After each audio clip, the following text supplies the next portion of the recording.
Hi, everyone. My name is Deanie Vallone. I'm the literary manager at Milwaukee Rep Theater, and I'm so excited to reintroduce you to Sophiyaa Nayar, who was a directing EPR in our 17-18 season, Sophiyaa? hmm I Yeah. think so. And is now, just taken the directing world by storm in Chicago, in New York, all over the place. Do not be surprised if you see her name slapped up on a marquee sometime post-COVID. So I asked Sophiyaa to join me today to do a little behind the scenes and talk about her dream project. So this dream project series is an opportunity for artists to basically talk about the show that they've always wanted to do. If time limits and money limits and none of that existed, if they could collaborate with anyone, if it could be as crazy as they wanted, what would be that project? And so, Sophiyaa, tell me, what is your dream project? Cool. I'm super thankful to be here and be able to talk about this because I'm nerding out about it. So if I could do absolutely anything in the world, it would be to look at the Hindu epic that is the Mahabharata and focus in on one of its characters, Draupadi. Now you're probably sort of like, okay, what does that even mean? It is one of two epic poems in ancient India. Putting it in like sort of a Western context, it is 9 times as long as the Bible.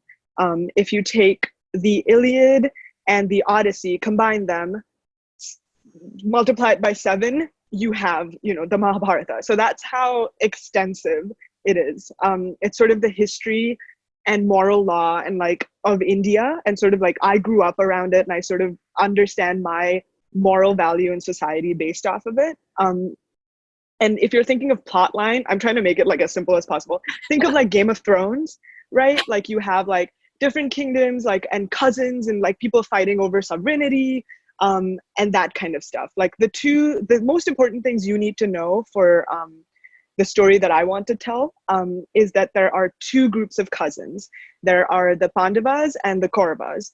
The Pandavas are these 5 brothers, and the Kauravas are like 100 brothers, and they're cousins. And they are constantly in battle with each other in some sort of manipulative game to get more money and more power. Draupadi, our leading lady, is married to all 5 of the Pandavas. She is sort of the first example of polyandry in India. So you start to think like, oh, this is a very long time ago, just pretty interesting woman, or at least, I don't know. That's what I was starting to think. So the story that like I'm most excited about that I think really depicts her character well is so one day, as an attempt to manipulate and get more money, the Kauravas, this group, the big group of cousins, invites the Pandavas to their palace to play a friendly gambling match. What turns out the match is rigged. And so slowly the Pandavas lose their riches, their kingdom, and eventually themselves to the Kauravas. They're left with one thing, Draupadi, their wife. And they say, fine, let's put her on the line and say, if we lose her, then we lose everything. But if we win the game, then we get everything back. Obviously, game is rigged, they lose. And she, at that point, is brought out in front of a court of 100 men and sexually assaulted. And that's depicted in the myth through a never-ending unraveling of her sari, or sort of a sari-like garment. And she uses her strength and her power and her prayers to make it so that the garment doesn't ever stop. So her abuser sort of just is running in circles around her until he gets exhausted. But, to get to that point is also, there's a lot of abuse there. Yeah. Yeah. So you have that event take place. And at the end of it, she stands in front of this court of 100 men, old, young, all over the place. And she looks at them and she says 2 things. The first thing she says is, I don't belong to anyone but myself, and so I cannot be gambled. She's sort of, the fact that she gets abused and then she stands up and logically, like, a lawyer says, no, not like, I am not yours for the taking. And then the second thing she says, which is also, one of my favorite stories, is she goes up to her main abuser and she unties her hair, which sort of, falls to the floor, and it's this long, black, beautiful, wild hair, and sort of untying it back in the day, was looked badly upon back then. And she sort of looks him in the eye and says, "I will not tie my hair back up until I bathe it in your blood." She curses him. Like, she takes this, all of the strength from inside her. She curses him, and you have the great war of the Mahabharata that triggers from that. And then, sort of fast forward to the end of the war, she does bathe her hair in the blood and guts of her enemy. Wild. That is really badass. Yeah. I want to tell the story of her anger. Mm-hmm. And her. Yeah. I've grew up hearing this story. Like, I grew up hearing about the Mahabharata from my mother and grandmother. So it's mostly, a male narrative, but the way I grew up hearing it was through the women, and understanding, the choices the women in my life have made based off of, Draupadi and Sita from the Ramayana. And that's just how I've understood the world. That, and the second thing is that it was very inherent in what it means to be Indian for me. And so after that, when I came to the US for college, I didn't learn any theater from theater history from any part of the world but the West. And the only thing that I learned that was even slightly not from the West was the Mahabharata, but it was a French depiction of it by Peter Brook. And sort of to see that version and to see him remove the story from the context and create sort of a fairy tale version that was more palatable for the West and had just enough flavor, as he says in interviews, made me upset. And I thought it was, appropriation, and it was sort of colonizing my story and colonizing, something that's so inherent to us. And so I, sort of thought of that, and I loved the Draupadi story and was like, I want to make something that is so specifically South Asian, so specifically Desi. I decided based off of that I want to create, something that celebrates people who look like me, something that is so South Asian and so unapologetically Desi that it is universal in its specificity. And I wanted to escape the Western lens in looking at this story, and sort of just celebrate it for what it is. And specifically the women in it. Can you walk us through a little bit of your authorial, directorial approach to this story and some ideas that you have for tackling such a complex and rich narrative? Yeah, I think what is exciting to me about this is I want to make it epic, but not external. I want it to sort of feel like I want the audience to be part of the court, maybe even part of the chorus that is part of the decision making behind Draupadi. Understanding her a little better. You have Medea and she has a chorus and stuff, and they're talking to the audience. I sort of think about that kind of stuff. I wonder, my initial instinct is this immersive, or is sort of, the stage around the audience? How much can the audience be involved? Because I think the last thing I want is for an audience to sit and watch culture on a plate, on a platter in front of them. I sort of want them to be involved in it. And another way that I think it functions is in my head, this play or this production or the story functions in two worlds.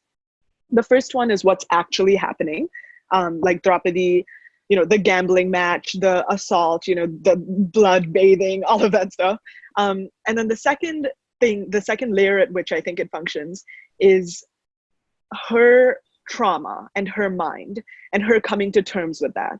And so in that, I want to sort of lean into the surrealism. I want to bring out, the garment, the big assault, the garment in which she was assaulted, and sort of use that to mean 1,000 different things choreographically as the, play progresses. I sort of want to engage all 5 senses. And I know that, so what happens is you have Draupadi's assault, and then we sort of fast forward and you have her bathing her hair in the blood. All the war is between them, and we don't really lean into her trauma and her pain or her sense of humor, or her dealing with the fact that she was a dark-skinned brown woman and grew up being called ugly. That's part of her story. And so I would want to take the climax of the war of the Mahabharata in World One with the climax of her coming to terms with her trauma in the surreal second world, and sort of integrate them and weave them together and tell the story through that. Like, it's a war inside her own mind. That's what I'm thinking right now. That might completely change, but this is where my brain is right now. Do you want to talk a little bit about if there are specific artists or visions for like the set or lighting or costume or collaborators, things like that have sparked ideas for how you might want to approach this? Sure. Yeah, so, okay, since we're dreaming big, Dream big. because Dream as big as you want. why not? There's this musician, his name is Lifafa. He's an Indian musician. And I mean, he's known pretty well in the States as well. But he does a really interesting job of taking like classical Indian instruments like the tabla or the harmonium, and putting them, like juxtaposing them with beats that you hear at the club, and sort of creating rhythm from that, and then bringing in soundscapes from old school Bollywood movies, and sometimes dialogue, like a little dialogue from like old school Bollywood movies, and sort of creating this amalgamation that is the most interesting and layered thing that I think is exactly what Draupadi's mind sounds like. And so I'd want to work with him because, again, if it's immersive, like I want the I want them to feel her pulse. And I think his music does that. And then I think a second person who I think is just phenomenal is Akram Khan. He's this brilliant choreographer that combines sort of things inspired by Bollywood movement and classical Indian movement with heightened conversational gestures and ballet to talk about his identity and like talk about displacement in general. And I just think his work is beautiful and smart. And yeah, like when we work together in this dream project of mine, I think we'd have a blast. But yeah, since we're dreaming, there's this visual artist that I really like. Her name is Karen Jerzik. I hope I'm pronouncing that correctly.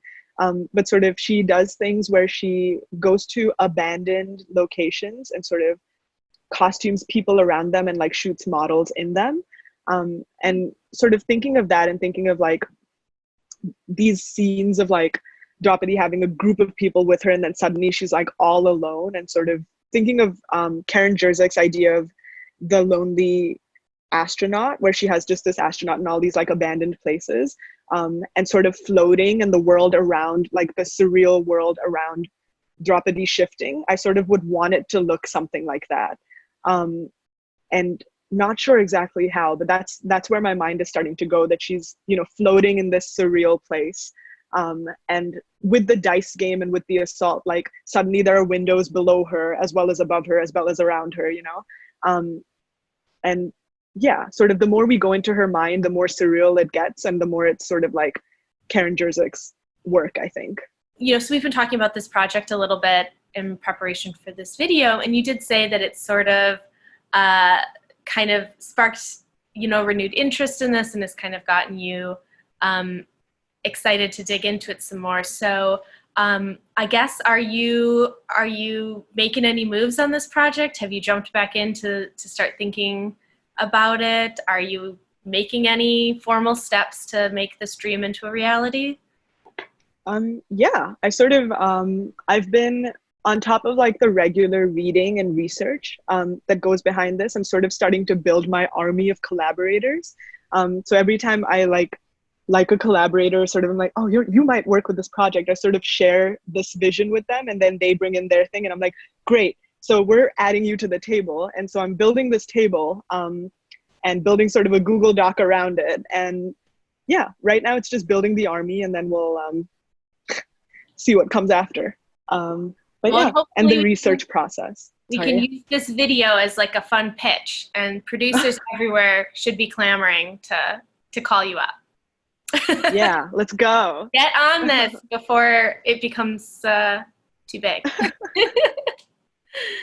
Awesome. Thank you so much for sharing your time, for, sharing this amazing project. Every time I hear about artist dream projects, I'm like, what do we do? Let's make this happen. This sounds amazing. I want to see this. So I'm really rooting for you, and I'm just super stoked to see where this goes next.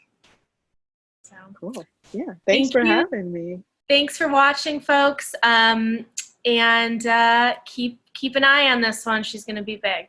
All right. Bye.